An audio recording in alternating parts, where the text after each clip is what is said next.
There has been anti-Semitism, the Nazis, Hitler, Auschwitz, but was that their fault? They only see one thing. We have come here and stolen their country. Why should they accept that? Now let's use the same approach that we used with Melanie Phillips. To what degree does David Ben-Gurion capture accurately the Palestinian point of view? If he nailed it, give him a 1. If he got it partially right, rate him a 2. And finally, if he completely missed the boat, give him a 3.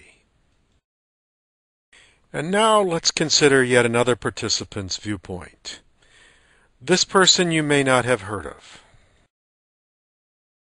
His name is Nahum Goldman. He was one of the major players on the Zionist stage and furthered their cause in negotiations with those nations critical to the establishment of a Jewish state. He was also co-founder of the World Jewish Congress.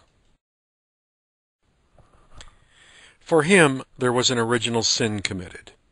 He states it this way: if we had invested in the Arab problem a tenth of the energy, the passion, the ingenuity, the resourcefulness, which we developed in order to gain the support of Britain, France, the US, and Weimar Germany, our destiny in the development of Israel may have been quite different.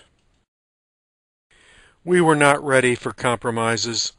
We did not regard it as a major problem.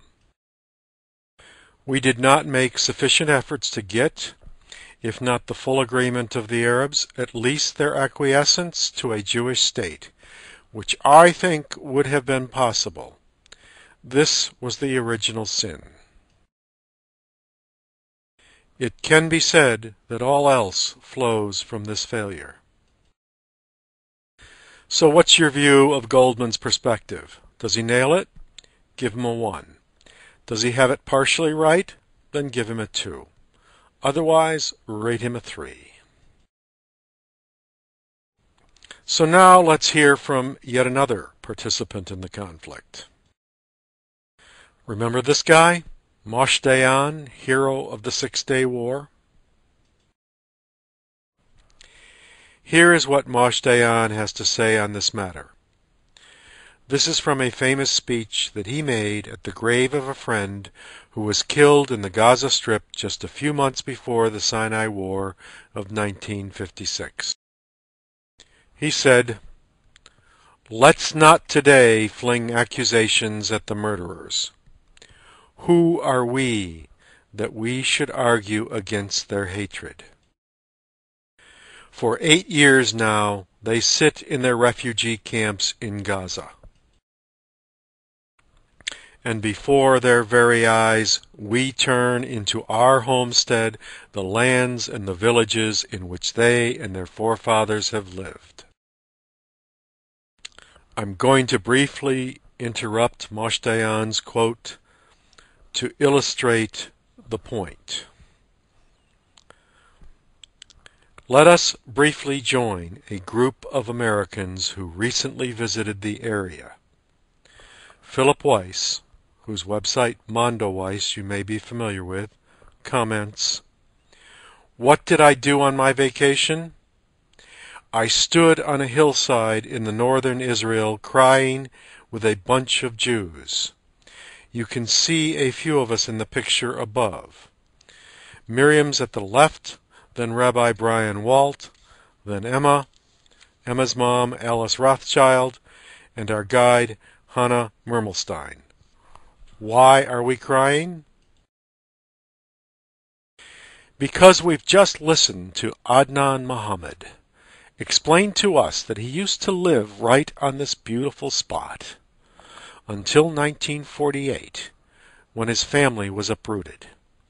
He ended up in a nearby village, also in Israel. Being an Israeli citizen, he's always wanted to return to his village and build a future for his children and grandchildren. But Israeli authorities have blocked his people again and again and tied them up in the courts. When Muhammad first stood before us on his old land, he started to cry too. They planted trees on the village lands. You can see the trees behind Muhammad. And beyond that, the plowed fields, those are the lands of a sprawling Israeli kibbutz. One reason we're crying is that several of us helped pay for the trees. The Jewish National Fund told us we were making the desert bloom. It's weird to be around people who are grieving over events that happened 62 years ago. But the grief is understandable if you were lied to about what happened. A lot of American Jews are now going through this process.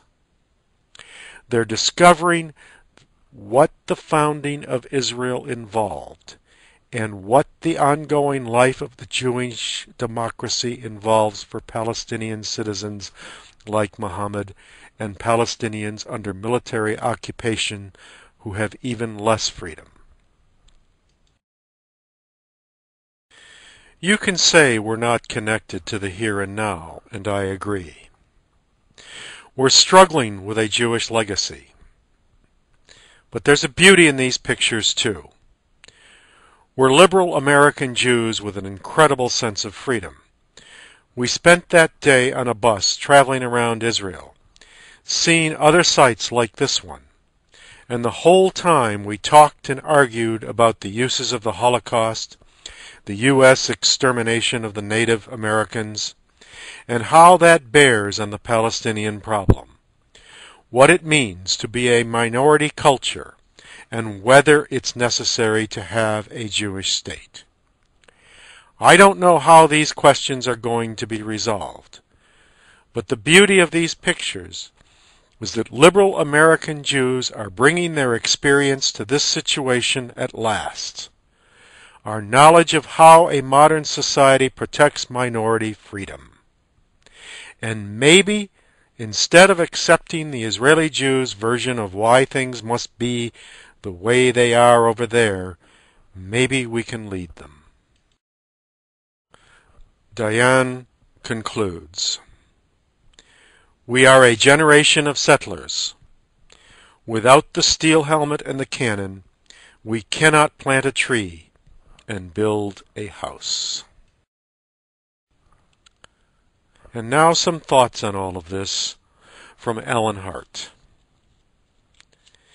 In private conversations over the years, he writes, Golda and Moshe Dayan were only two of a number of Israel's leaders who told me they had taken it as read from the moment of the birth of their state that there could come a time when it would be required by America and the West as a whole to become the sacrificial lamb on the altar of political expediency. In private, Dayan was the most pessimistic of them all. Not too long after the 1967 war, he told me he was convinced that a day would come when the West concluded that Israel was dispensable. And that, he said, was the real reason why Israel had to be, and remain, a superpower in the region. So where would you place Moshe Dayan's perspective? How well does he understand the Palestinian reality? Let's summarize now the various ways we've talked about for defining the root cause of this conflict. The root cause for Melanie is that Arabs want to destroy Israel. For David Ben-Gurion and Moshe Dayan, the root cause is that Israel stole the land. For Nahum Goldman, the root cause is that they did not regard the Arab problem as a matter worthy of serious attention. It was a significant omission, and that justifies referring to it as their original sin. How then would you chart their responses? here's my view. So how does Israel look now? For me, it is not a black and white issue, and therefore let us use another principle to guide our thinking.